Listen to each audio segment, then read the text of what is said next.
saya Dr. Gigi Karissa Grani. Like dan subscribe ya. Bismillahirrahmanirrahim. Kehidupan saya sebelum mualaf seperti kehidupan umat Kristiani pada umumnya. Hari Minggu kami ada ibadah, kemudian di tengah minggu itu ada pengajaran gitu, ada gitu. Kemudian juga ambil bagian lah dalam pelayanan khususnya untuk anak-anak muda. Memang dari kecil itu dulu tuh sampai punya semboyan tuh no Bible no breakfast gitu. Jadi hidupnya itu memang dekat dengan kitab suci gitu yang selalu dibaca gitu dan ditamatkan gitu ya. Ya kalau di kita berarti disebutnya dikatamkan gitu. Jadi kalau waktu awal pandemi itu ya mungkin disebutnya hidayah Allah ya. Jadi benar-benar memang betul hidayah itu sesuatu yang harus kita raih, kita kejar, kita jemput gitu ya. Tapi memang ada sisi juga hidayah itu ya pemberian Allah gitu, dan semata-mata memang cuman Allah yang tahu gitu siapa yang mau diberikan hidayah ya.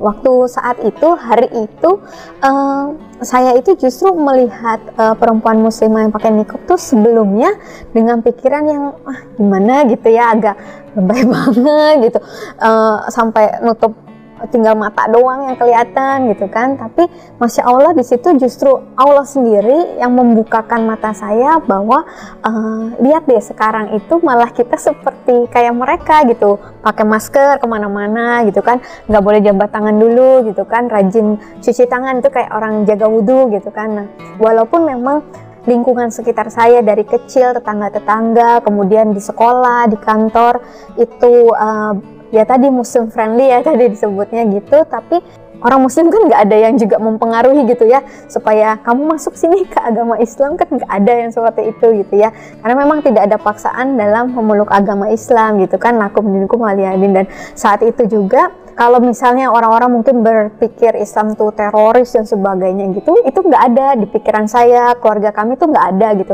tapi lebih ke kayak apatis aja gitu, nggak mau tahu urusan lah masing-masing gitu aja sih, nggak pernah sampai kayak jadi stigma negatif atau apa tuh nggak ada sebenarnya, benci apalagi nggak sih gitu. Karena saya backgroundnya itu kesehatan gitu, jadi saya koneksikannya itu dengan kesehatan aja gitu. Seperti wudhunya itu kan jam-jam sholatnya itu sekitar 3-4 jam antara waktu sholatnya. Nah itu inline banget sama virus corona yang sedang berkembang itu kan nggak langsung masuk ke tubuh gitu ya, 3-4 jam mungkin ada di area hidung kita, di mana gitu. Nah ketika kita berwudhu, Masya Allah gitu ya, berarti kan walaupun mungkin kan hanya dengan air biasa ya, bukan dengan yang NaCl seperti itu, cuman kan itu cukup untuk mengurangi gitu virus-virus itu ada di rongga pernafasan kita gitu, organ pernafasan kita. Nah Masya Allah ya, jam-jamnya dari subuh, kemudian ke duha, ke zuhur, ke asar, ke maghrib, ke isya, mungkin deket ya, tapi nanti kan sebelum tidur kita disarankan untuk sholat lagi, kemudian ada tahajud, ada witir lagi gitu ya. Jadi itu benar-benar kita sepertinya sebenarnya udah dari dulu dijaga Allah supaya kita jauh dari segala sakit penyakit. Benar-benar orang muslim itu yang menjunjung kebersihan banget gitu. Karena saat itu ngelewatin masjid di balai kota ya, lihat orang pas gerakan sholat kok bisa serempak seperti itu. Kemudian saya iseng lah nyari manfaat gerakan sholat gitu. Mulai dari berdiri gitu ya, mulai tangan di sini, kemudian begini gitu, ketika kepala ini sejajar punggungnya itu kan katanya sampai kalau ditaruh gelas tuh nggak tumpah gitu kan, itu ternyata aliran darahnya bagus ke otak, apalagi saat sujud gitu kan. Kemudian itu mungkin hal yang kalau kita nggak sholat minimal 5 waktu, mungkin kapan coba darah kita bisa ada di kepala itu bisa ada ya, bisa teraliri dengan baik. Posisi duduknya itu ternyata bagus untuk organ reproduksi, kan untuk tulang belakang dan sebagainya. Itu yang makanya yang saya makin amazed gitu dan pengen tahu lagi gitu. Sunah-sunah yang saya tahu yang teman-teman kantor lakuin kan ada puasa Senin Kamis. Kenapa Senin Kamis ya?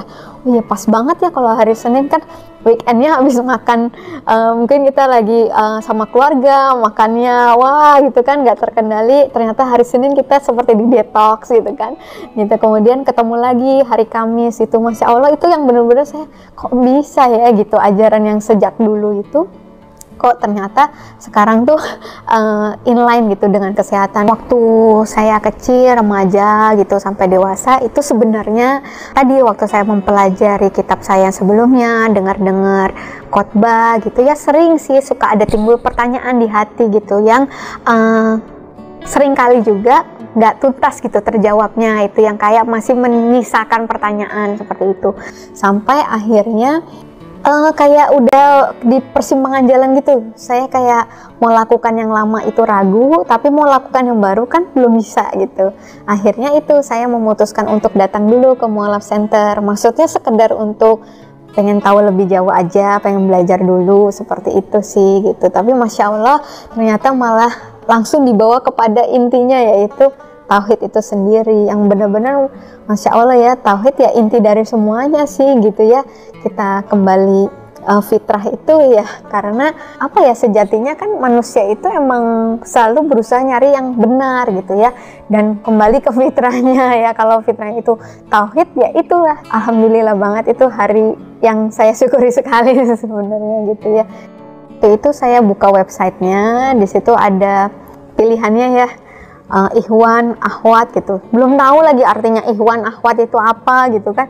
Terus pilih yang mana, ini kan ternyata oh yang perempuan tuh yang akhwat. Udah hubungin, diminta data-data, agak deg-degan juga sih. Saya juga lihat syaratnya kalau untuk mu'alaf itu ada bawa berkas-berkas apa saja. Udah saya siapkan aja apa yang diperlukan itu, cuma saya sekedar bawa aja, nggak tahu itu dipakai apa enggak, pas foto segala macam. Udah pas berangkat itu saya masih batin gitu ya, dalam hati gitu, ya Tuhan kalau emang ini bukan mau nyangkal gitu, tolong jangan bikin aku sampai ke tempat itu gitu, entah kan ini bikin kecelakaan atau apa. Aku pokoknya kalau ini memang apa ya, aku nih durhaka ya sama orang tua, kalau ini tuh aku durhaka sama suami gitu, sama engkau terlebih, aku bilang gitu ya, cabut aja nyawaku. sampai udah ngomong begitu gitu ya. Itu di sepanjang perjalanan tuh diem gitu ya, diem tuh gitu, ngomong batin gitu, pergumulan itu, sampai akhirnya janji jam 9 kurang 10 pun udah ada di tempatnya. Masya Allah ternyata hari itu harusnya lockdown, kantor tersebut tidak terima tamu lagi gitu ya, tapi ternyata beliau masih mau terima gitu, yang alhamdulillah itu gitu, sudah Allah atur sedemikian rupa gitu. Waktu itu saya datang itu justru bukan saya yang bertanya, tapi beliau yang tanya, kenapa datang? Ya tadi saya jelaskan yang tentang bahwa kok saya tertarik ya dengan ajaran-ajaran umat Islam terkait dengan manfaatnya secara kesehatan. Saya bilang berhubung saya latar belakangnya dokter gigi, saya cerita gitu. Kemudian beliau nggak tanya saya tentang status saya dan sebagainya tuh enggak gitu, langsung jelaskan tentang tauhid, dijelaskan rukun iman, rukun Islam, zat Allah tuh yang seperti apa gitu, yang bahwa Allah itu maha kuasa banget sampai nggak butuh sekutu gitu, yang sampai saya iya ini yang benar. Maksud saya di hati tuh kayak konfirmasi gitu loh, bahwa ini Allah yang saya tahu adalah Allah yang seperti ini. Kalau masih membutuhkan sesuatu, membutuhkan seseorang gitu, untuk hadirnya beliau itu berarti bukan Allah gitu. Di situ saya mantap sebenarnya untuk belajar lagi gitu, untuk belajar lebih lagi tentang Islam. Nah tapi di situ memang Bunda bilang gitu bahwa ya boleh belajar gitu, tapi mohon maaf belum bisa dihitung pahala, dibilang gitu. Nah di situ saya bilang, oh gitu, kenapa? Karena belum syahadat gitu. Nah saya tanya lagi, syahadat itu isinya apa Bunda?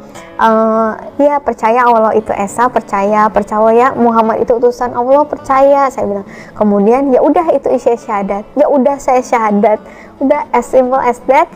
Beliau ambilkan gamis, ambilkan kerudung, ya itu buat saya, alhamdulillah. Nah itu saya dituntun syahadat menjelang azan zuhur itu. Selesai syahadat itu, alhamdulillah itu saya langsung kayak plong gitu. Terus alhamdulillah dipeluk sama Bunda gitu kan, karena pakai kerudung dibilang cantik gitu.